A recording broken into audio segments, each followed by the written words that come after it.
전도하는 그리스도인. 같은 마을에 사는 여인을 보고 첫눈에 반한 남자가 있었습니다. 수줍음이 많은 남자는 여인의 주변에서 기웃거리기만 할 뿐 한 번도 먼저 말을 걸거나 선물을 건네지 못했습니다. 고민 끝에 남자가 선택한 방법은 편지였습니다. 남자는 자신이 누군지도 밝히지 않은 채 그저 당신을 사랑합니다라는 고백만 담은 편지를 매일 보냈습니다.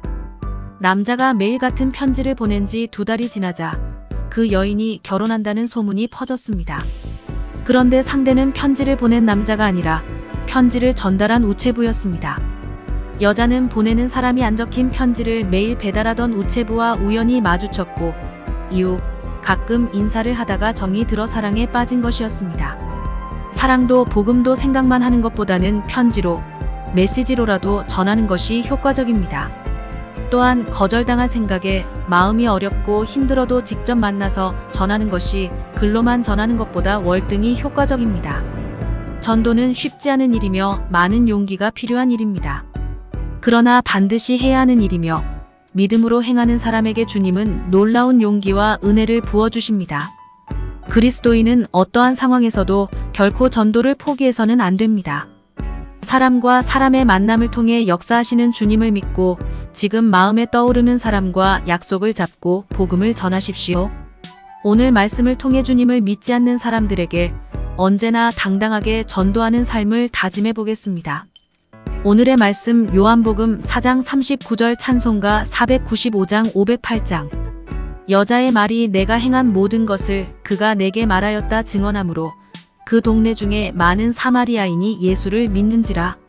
한국 교회는 지금까지 전도에 많은 힘을 쏟아왔습니다.